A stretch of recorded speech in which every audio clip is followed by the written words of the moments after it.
삼성전자가 지난해 최초로 연매출 300조 원을 달성했습니다만 4분기 실적에서 영업이익이 70% 가까이 추락하는 등 부진한 성적표를 받들었습니다. 삼성전자는 이례적으로 잠정 실적과 함께 실적 설명 자료를 냈는데요. 관련 내용 김대호 경제학 박사와 함께 짚어보겠습니다. 어서 오십시오. 네, 반갑습니다. 예.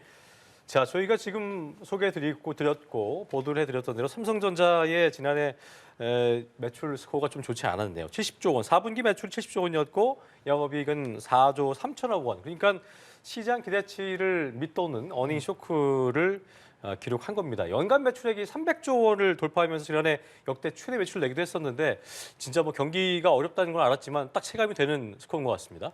네, 한마디로 삼성전자의 실적 발표를 바라보는 시장의 반응은요. 삼성전자 너마저도 아니 거기서 한 걸음 더 나아가서 삼성전자가 이럴 수가 이런 반응인 것 같습니다. 그렇군요. 자, 지금 삼성전자는 우리나라의 대장주인 동시에 전 세계적으로도 가장 잘 나가는 기업, 그리고 불황기에도 좀처럼 마이너스 성장을 하지 않는 기업인데요. 지금 뉴욕 증시나 한국 코스닥, 코스피의 예상치, 그러니까 삼성전자가 이번 4분기에 아무리 못해도 6조 원 이상의 영업이익은 낼 것이다. 예상 6조였군요. 예, 근데 이게 원래 지난해 동기에는 13조였습니다. 네. 그러니까 6조 되는 게 반토막이에요. 근데 반토막을 넘어서서 70%가 날아가 버렸습니다. 물론 적자는 아니지만 그 감속 속도가, 이익 감속 속도가 엄청난 것이죠. 이렇게 감속 속도가 빠른 것은 글로벌 금융위기 이후 처음이고요. 5조 원 이상으로 떨어진 것도 또 약 8년 만에, 3개월 만에 처음이거든요.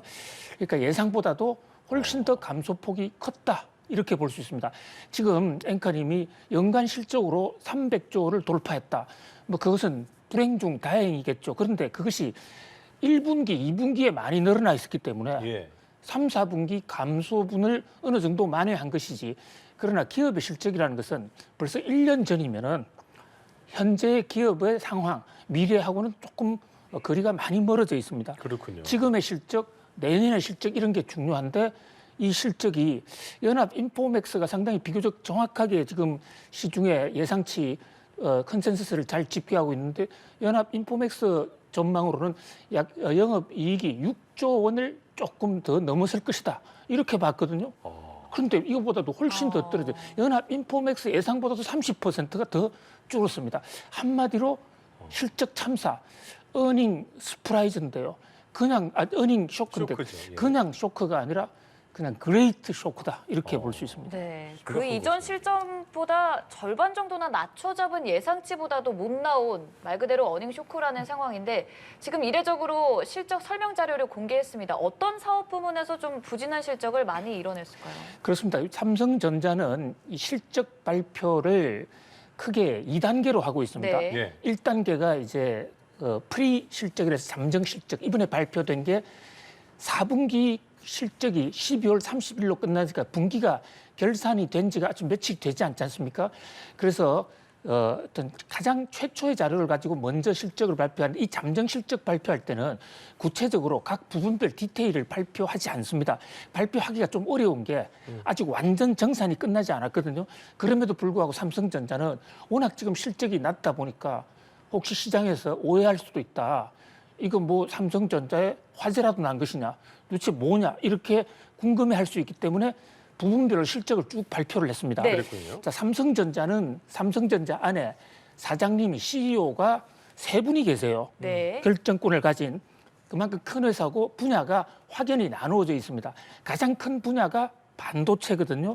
그다음에 이제 디바이스라고 그래가지고 스마트폰 같은 이런 무선기기, 그다음에 세 번째가 가전 쪽이죠. 이런 백색 가전 이런데 첫 번째 이 반도체 세계 최고의 회사지 않습니까? 최고 회사인데 반도체 부분에서 실적이 상당히 낮았다. 그 이유는 전체적으로 경기 침체가 되고 경기 침체가 또 본격화가 될 것으로 예상이 되니까 기업들이 설비 투자를 하지 않는 겁니다.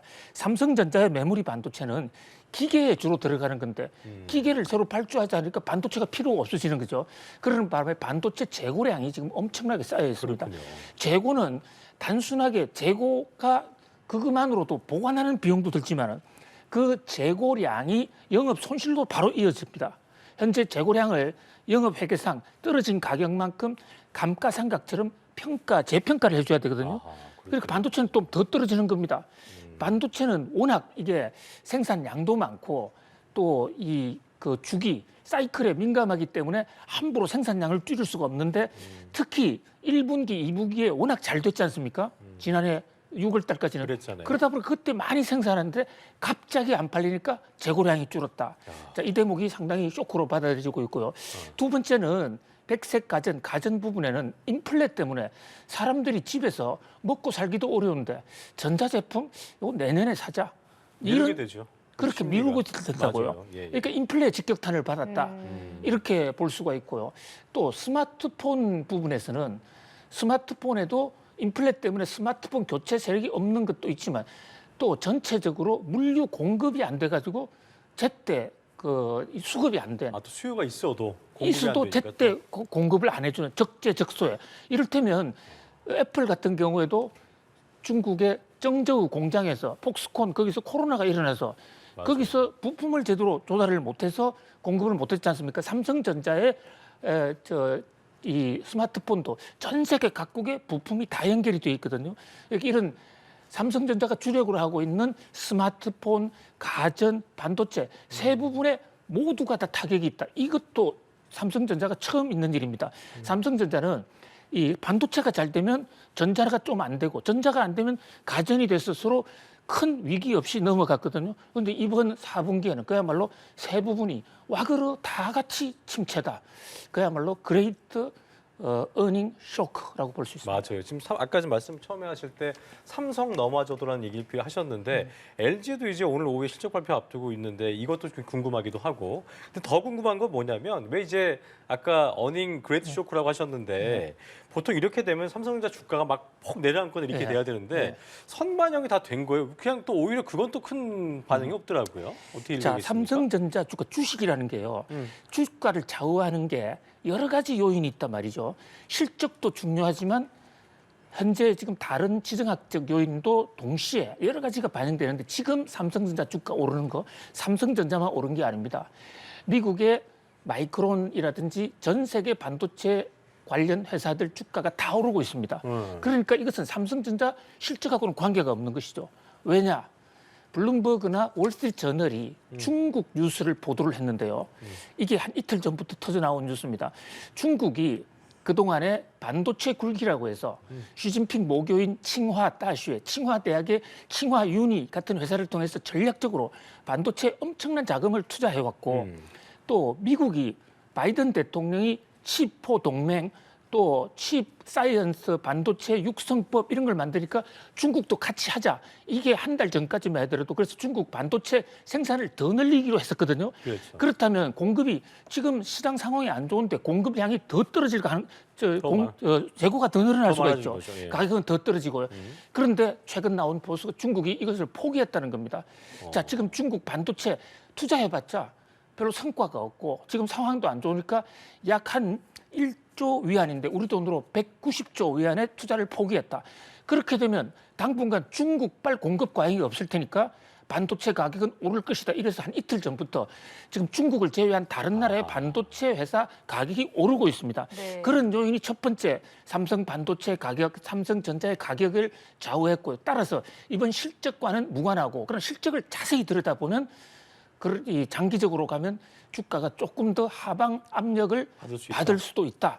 이렇게 봅니다. 다만 이 반도체가 사이클 경기가 굉장히 짧아지고 있습니다. 해마다. 그렇죠. 예. 이 실적이 이렇게 갑자기 나빠졌다는 것은 미래에 어떤 반등할 수 있는 기회가 그만큼 앞당겨지고 있다는 하나의 시그널이기 때문에 시장 일각에서는 이번 하반기부터는 좀 이제 턴어라운드 할 수도 있지 않느냐는 그런 기대도 같이 가세했습니다만은 보다 결정적으로는 네.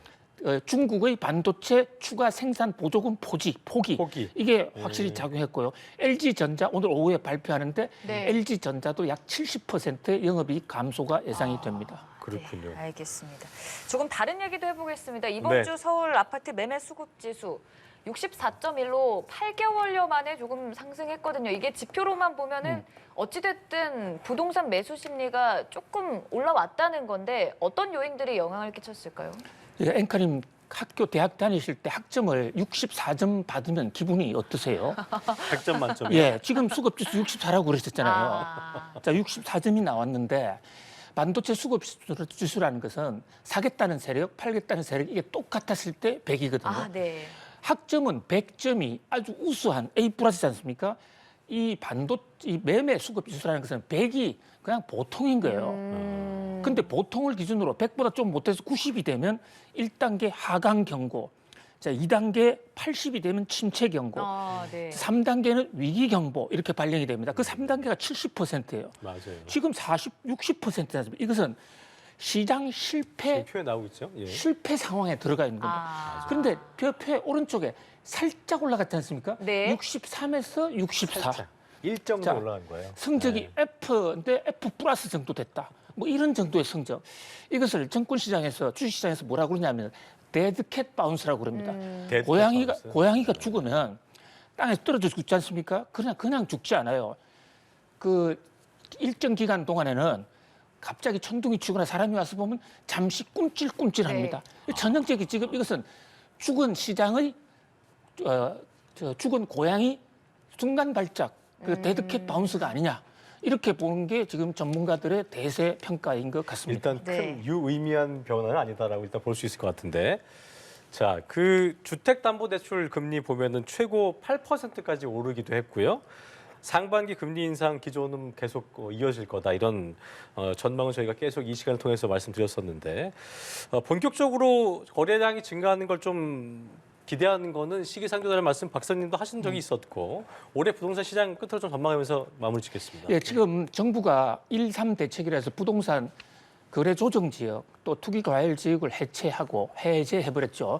그리고 대대적인 육성 정책을 쓰고 있는데요. 이 정책이 효과를 나타내기 위해서는 결국 금리도 어느 정도 안정이 돼야 된다.